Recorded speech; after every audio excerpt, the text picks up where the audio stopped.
Right, okay, I think this should be on now.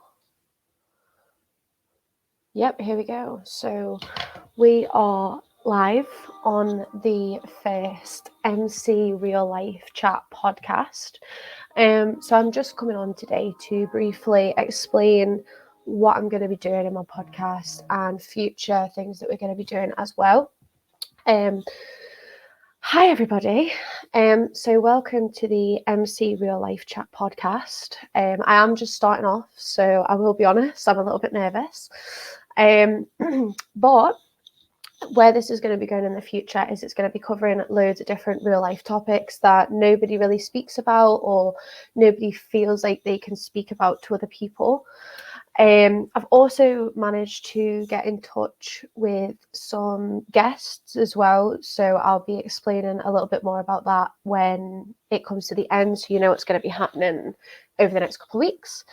So first of all, the MC Real Life Chat is obviously just me going into different real life topics, whether it be how we've all been affected with COVID, how we've been affected with mental health, how relationships affect us and mindset and behavior, as well as fitness, how important fitness is for mental health. And, you know, it's going to be covering all different things, but I am also going to be taking, you know, ideas off other people where they want specific things covered.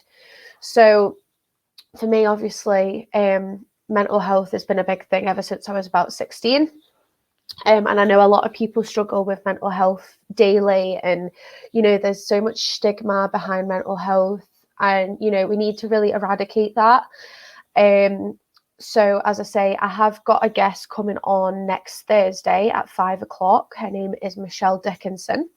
She is a well-known author. She has gone into workplaces and schools to eradicate the stigma that's found with mental health in those institutions. She's wrote her own book as well, which I will discuss when I have her on the podcast next week. If you would like to look into it, though, I have the information here. So it is called, bear with me 2 seconds. So it is called, let's have a look.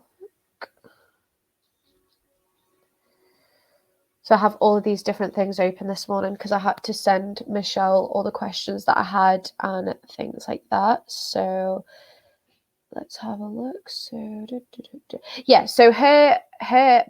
she's a published author of a memoir entitled Breaking Into My Life, right? So I actually read the free chapter that she sent me last night, and it is about the idea of bipolar parent, the pressure of like obligation to a parent to do things for them.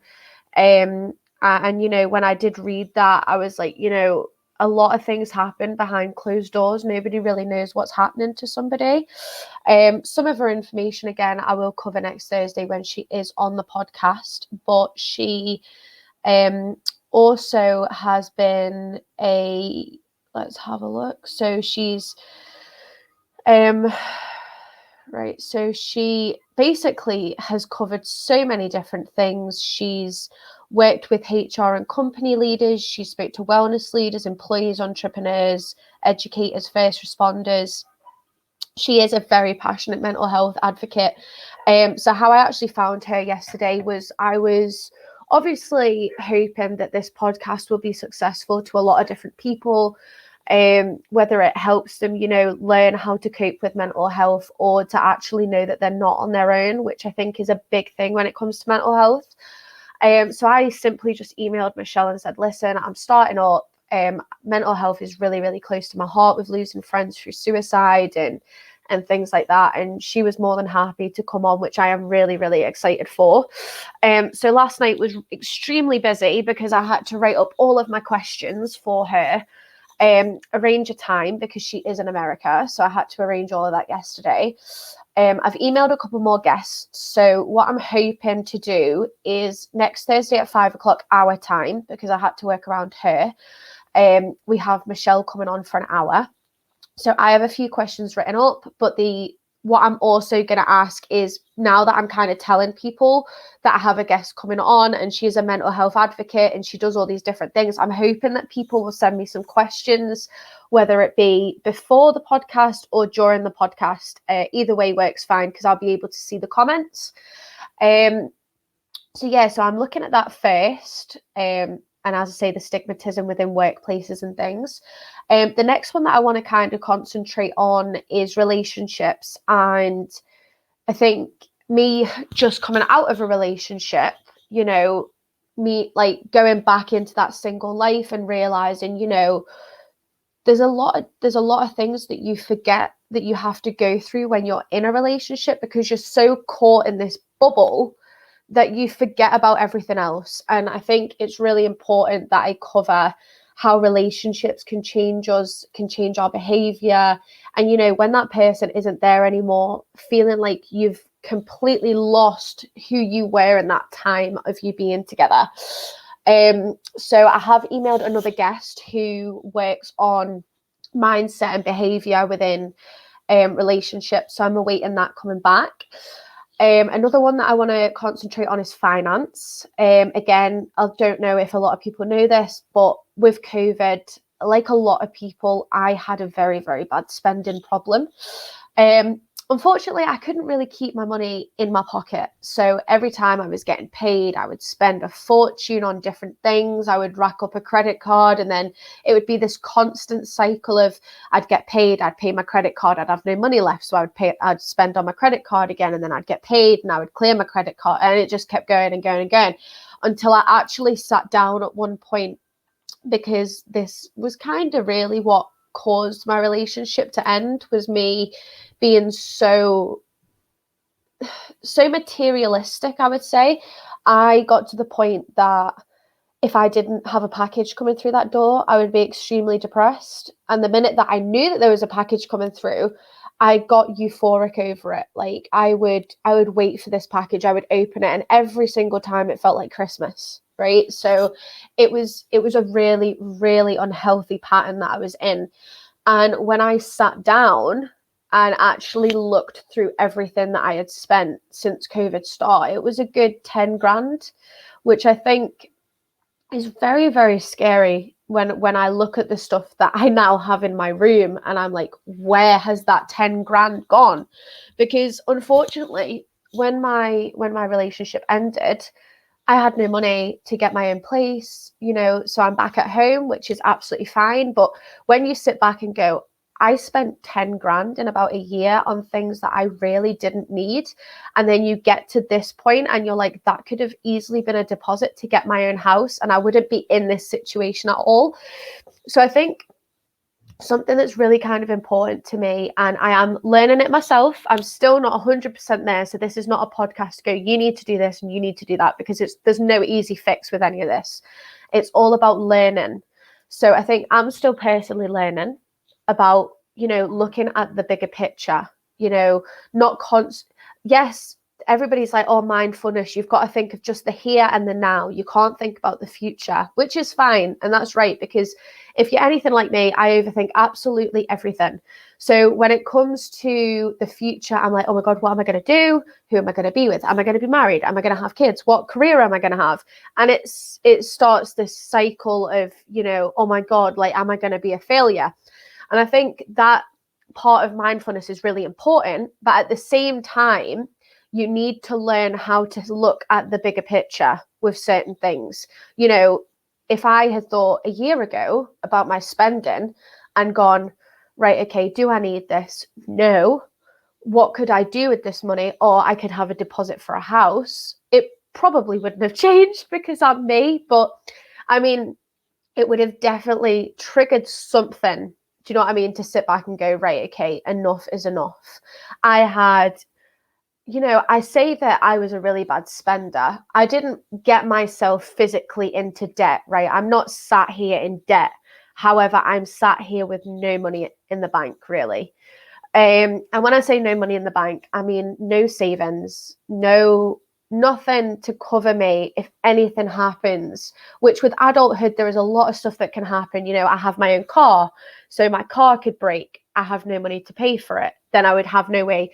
Luckily for me at the moment, I'm working from home. So it's not so much of a stress. But if everything was back to normal and I was in this situation and something happened to my car, I would have no money for it. Then it would have to go on the credit card. Then I'd get paid. I'd have to clear the credit card and leave myself with nothing. So I think, it's all about learning to do things in moderation, which kind of links to everything in life. People say, oh, I can't do a diet. You can, you just need to do it in moderation. Oh, I can't go to the gym because I can't be like these people who go in the gym 5 days a week. Well, no, you're not going to be able to go in the gym 5 times a week because you're a beginner, but you have to always start somewhere. So, I think we always have to have that starting point before we can go anywhere. And as I say, I am guilty of being an overthinker. Okay. I am extremely guilty of being an overthinker. And me sitting here saying to you, right, you need to take things one step at a time. I need to practice what I preach, right? But this is the whole point of this podcast. We're going to learn things together. So, I'm going to be doing my own research on the back of things. And I've had counseling, I've had CBT, I've been doing my own research in the background. So even though some weeks we might not have guests on the podcast, I am going to make probably, I'd say, weekly videos, even to get, friends, colleagues, family members who are in positions just to talk it out. I have people that I work with that are mental health ambassadors that have helped me very, very strongly over the last year with COVID. That could be something. I also have pages on Facebook that are all about positive affirmations. I've reached out to the person who owns the page to say, listen, would you think of coming onto the podcast and discussing why you created that page and why you post these daily affirmations to people? What do you get out of it? Because I used to do something very similar in work. Every day when I got in, I would send an email out to my team with positive affirmations, right? And it sounds so stupid that something so small can make somebody's day.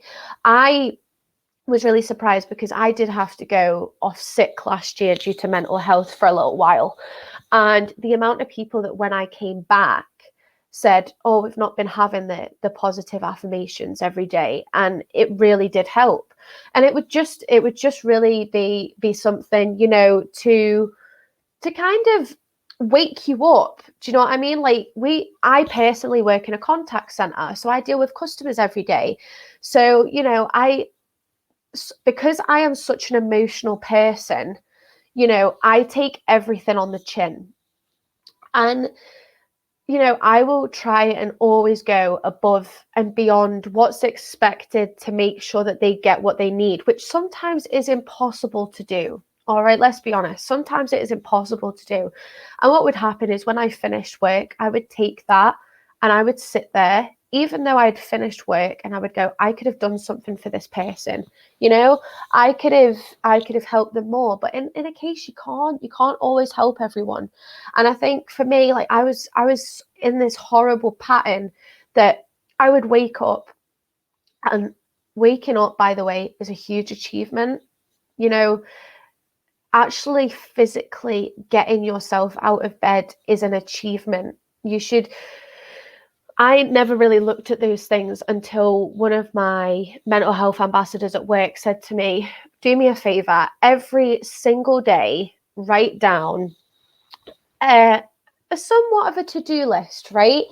And it was more like get out of bed, make a coffee, brush your hair, get dressed, get washed, do this, do that. And I sat there and I was like, really? Like, those are kind of obvious things. And she said to me, yeah, but they're things that nobody is grateful for. And that really kind of hit home. Some people can't get out of bed because of how bad they feel, or they've got no motivation to carry on. And I was getting out of bed. I was still going to work, even though at that time, I really did not want to be there. I still did it day in, day out.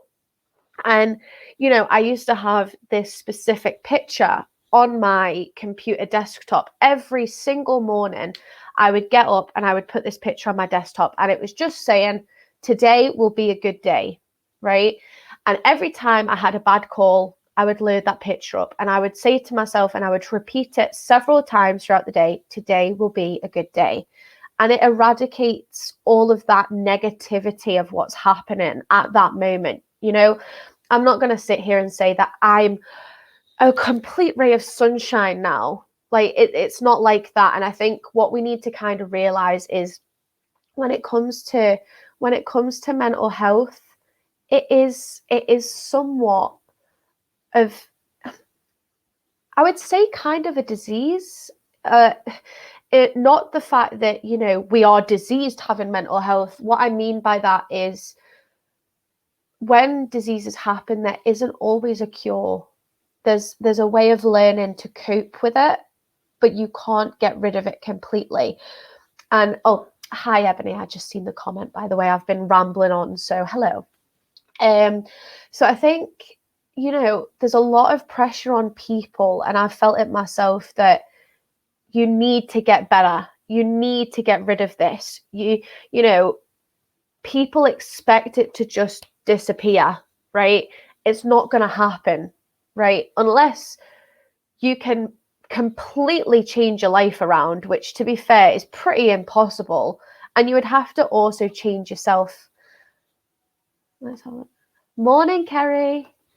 You'd completely have to change yourself. And, you know, just to suit other people, what is the point in changing who you are as a person, right? I used to be a really bubbly person. I'd make everybody laugh. I was a bit of a joker, right? But deep down, I always thought, am I doing this person's head in? Do they like me? What are they saying behind my back? Like, and we're all guilty of doing it, right? We're all guilty of overthinking absolutely everything. But I think when certain people don't understand mental health, it puts a lot of pressure on us to get better. Like, I've had people in my life that I won't name, but, you know, they really did not understand how I was feeling. You know, they were a very logical person. You know, they thought, oh, mental health's just all in your head. If you'll tell yourself that you're okay, you'll be fine. Doesn't always work like that. You can wake up and tell yourself that you're fine, but deep down you're not. And the real friends that you have will see right through the smiles and the laughs and, you know, trying to get through day to day. They'll see right through it. And I've had a lot of people say to me, I know you're not okay. And I'm like, yeah, I'm fine, you know, just brushing it off. And I think it's because a lot of us are embarrassed to admit that we have this mental health because of how big it is. You feel like you're victimized. Then you have this label and you can't remove it. Mental health, as I said, I personally see it as a disease. Not that you shouldn't see it, but exactly. So Kerry, it's okay not to be okay. Again, I have a number of bracelets that have this saying on. And as stupid as it sounds, the days that I wear it, I'm not wearing it today, but day that I wear it, which is normally when I'm working, I have two. I have it's okay not to be okay, and today I will not worry. And just as simple as those, just having two bracelets on my wrist can completely change the day, because you constantly look at, you know, you look down, you play, I'm bad for like flicking bobbles on my wrists and, you know, always fidgeting. And it is okay not to be okay. And I'm really glad that Kerry brought that up, because, you know, we see these pictures, we hear these songs. Like, I have a favorite song from Mabel, which is Okay, which is known as the anxiety anthem. And it really stuck to me. And I don't know if a lot of people have heard it, but it's a really, really good song. And it explains in the lyrics that it is okay not to be okay. Sometimes you need to have a break before you can go forward. And I actually saw a quote the other day that said, sometimes you need to go backwards before you go forwards. And for me, I hated the idea of going backwards, because then I thought, I've already got here. Why am I going backwards? Why would I want to go backwards? But it's true. Sometimes you're so caught up in this process of things that you don't see the little things, right? And then when you take that step back, you go, oh, wow, like I've achieved this, I've achieved that, I've achieved this. And it then makes the process go in a more of a positive direction.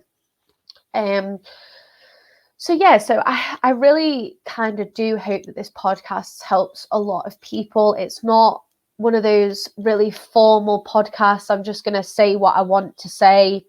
I'm not here to cause offense to anybody. I'm not going to swear. That's gonna remain formal.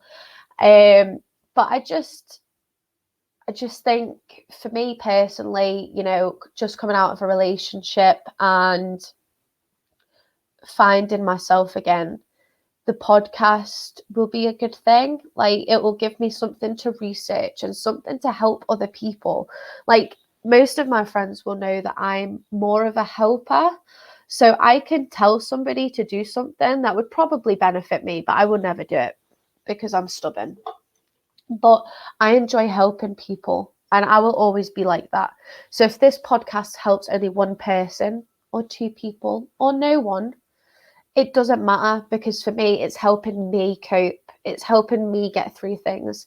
And another thing that I will be looking into as well, as I said, I'm going to be looking into the mental health ambassadors, like all the stigma behind mental health. I'm going to be doing research on cognitive behavioral therapy and bringing that on and things like that. I also am going to look at mental health within men, right? Because that is something that is not discussed a lot, and it should be. I was a guest on a podcast the other week there, and the host gave me these statistics of men that have committed suicide in the last year. And it was shocking.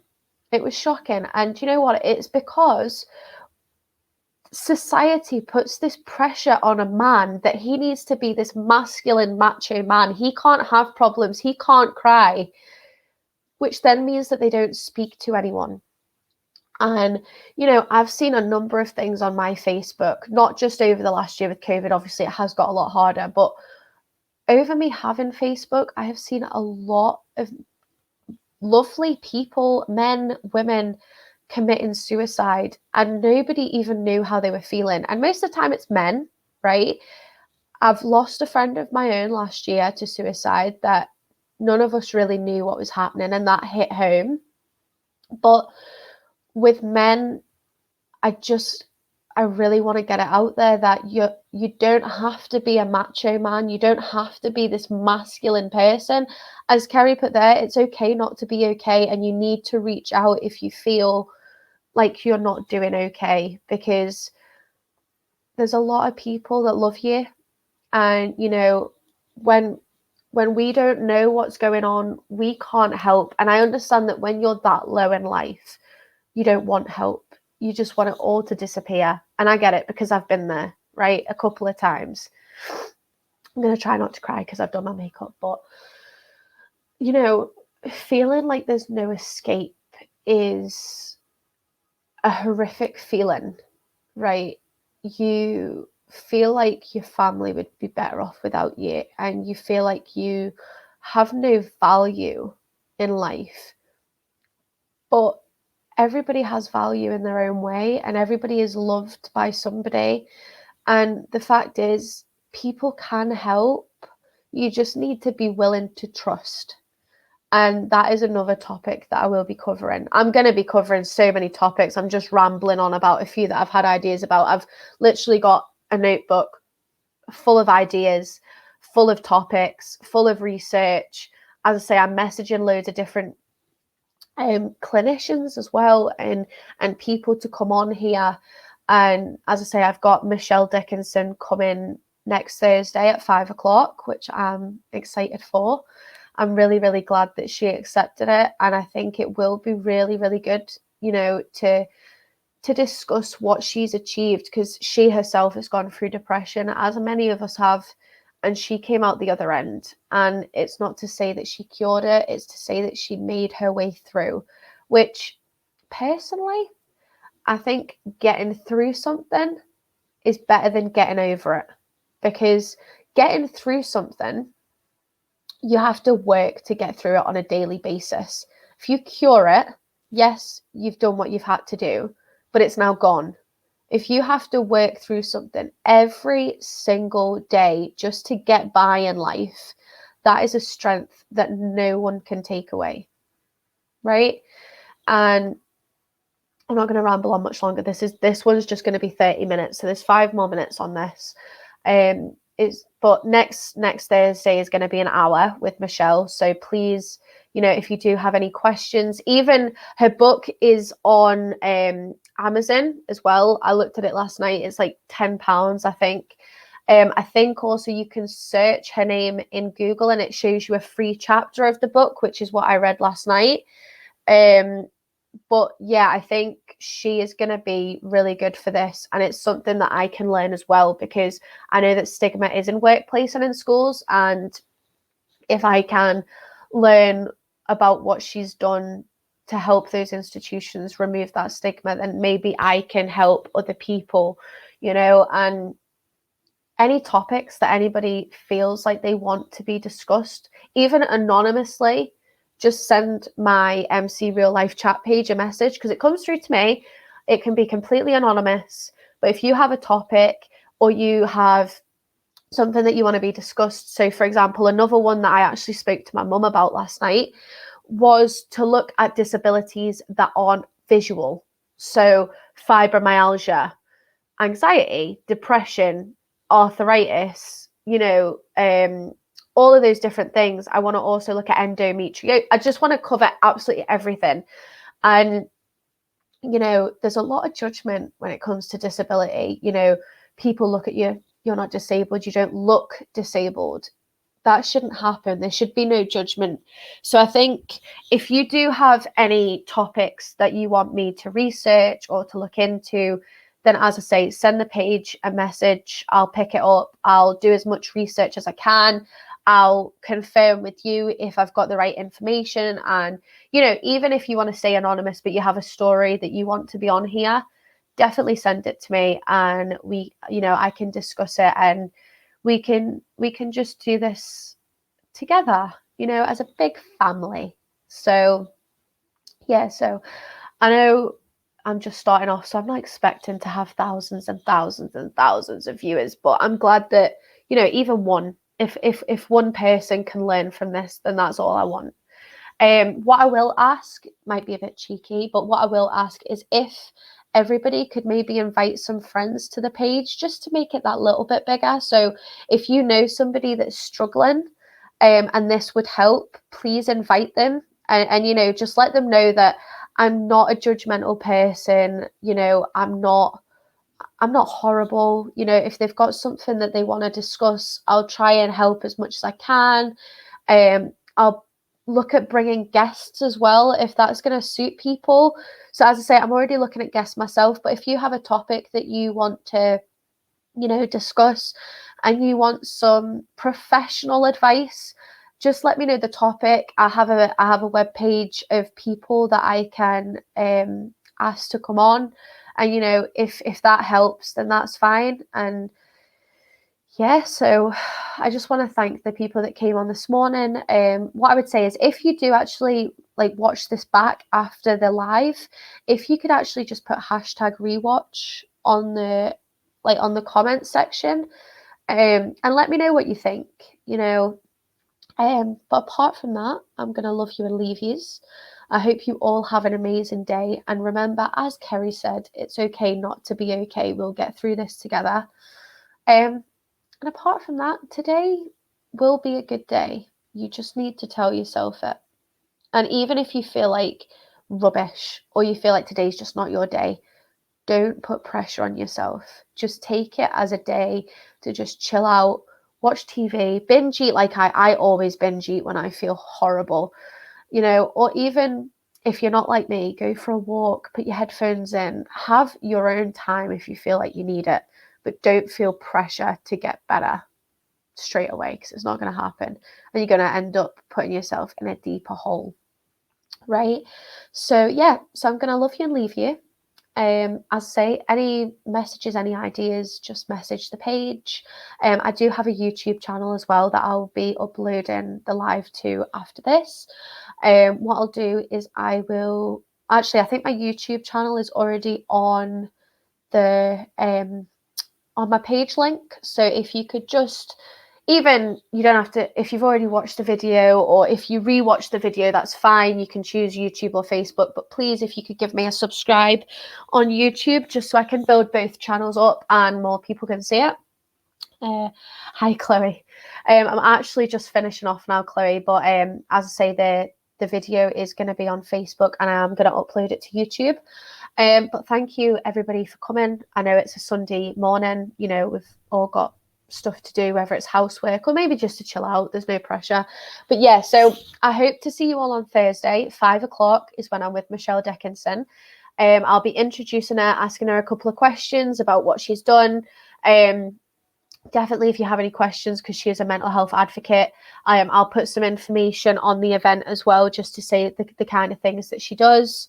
But yeah, apart from that, I hope everybody has a great Sunday and I'll speak to you soon. Bye.